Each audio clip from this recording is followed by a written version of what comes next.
Let me start with a question. When was the last time an opportunity came your way because someone else mentioned your name in a room you weren't in? If you've experienced that, you know the power of relational capital. And if you haven't, today's session might shift the way you think about your career entirely. Because at this level, it's not just about what you know. It's not even just who you know. It's about who they know and who thinks of you when opportunity shows up unannounced. This is part of the executive career long game, and today's principle is simple but strategic. Energy flows where your network grows. Let's unpack what that really means and how to start making it work for you. Before we dive in, grab a pen and paper. Yes, actual pen, actual paper. We're going to engage multiple parts of your brain today, and writing by hand improves retention, recall, and insight. It's what's called embodied cognition. This isn't a note-taking exercise. It's a clarity exercise. Most executives don't intend to neglect their network, but it happens. You're focused, your head's down, you're leading teams, solving problems, driving outcomes. But here's what that often leads to. You only reach out when you need something, or when you're in transition, or when something's gone wrong. And when that happens, your network isn't a strength, it's a stressor. But if you flip the script and treat your network as a strategic energy source, everything changes, because your network isn't just made of people. It's made of possibility, ideas, introductions, insights, and invitations that keep you from operating in a vacuum. I want you to write this down. When's the last time I gave or received value through my network outside of a crisis or request?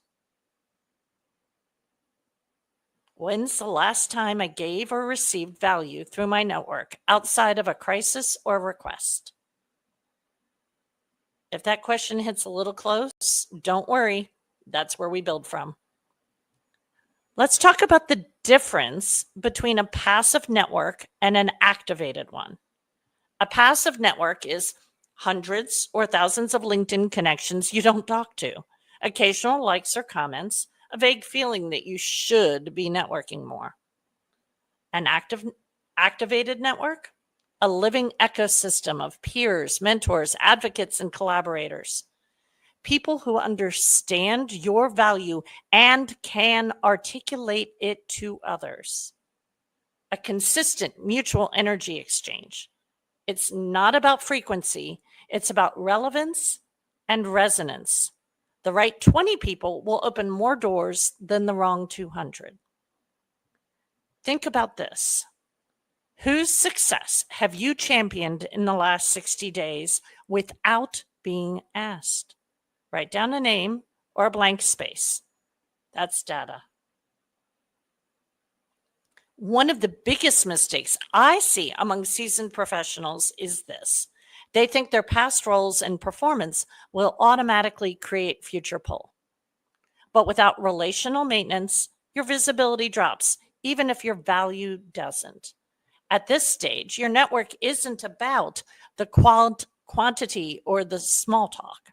It's about building a trust ecosystem where your name circulates when leadership roles emerge, people think of you when deals form, teams restructure, or opportunities pivot. You stay top of mind without having to market yourself.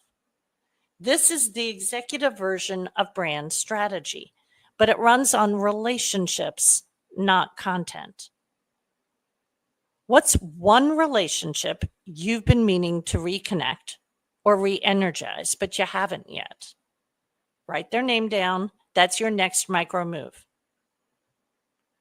Now, building an activated network does not require hours of your week, which is good because you don't have hours of your week. It requires intentionality. Here are 3 low friction, high impact strategies I've seen work again and again with my long game coaching clients. The strategic ping. Every week, Reach out to 1 to 2 people you admire, respect, or want to support. No ask, just value or gratitude. The second, visibility without promotion. Comment meaningfully on someone's post, congratulate them with substance, send them an article they'd care about. And the third, create a warm map. Build a list of 10 to 15 people who energize your thinking. These aren't contacts, they're collaborators. Nurture that map over time. It's not networking, it's energy stewardship. Now, let's bring it home. Your energy flows where your relationships are alive. Career momentum isn't built in isolation. It's built in motion with others. And you don't need to network more. You need to network meaningfully. Because in the long game, the people who grow with you are the people who grow you. If you're realizing your network has gone passive, or if you're ready to be more intentional, but you really just don't know where to start, I offer one-on-one clarity calls. In 45 minutes, we map out where your network is working, where it's under leveraged, and the 1 or 2 high return relationships to prioritize next. This isn't about scripts, and it certainly isn't about schmoozing. If you knew me in real life, you would know that I am not a schmoozer. It's about building executive level connection strategy that works for you. And if someone came to mind during the session, someone who's navigating a transition or building without backup, please forward them this so they can catch the replay. The people who need this work often aren't asking for it. They're just quietly going it alone. You can change that with one message. In fact, it's the perfect energy flows where your network grows next move.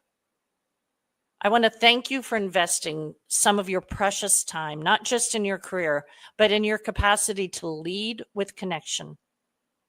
Trust me, it's game-changing. Energy flows where your network grows. Let that guide your next step.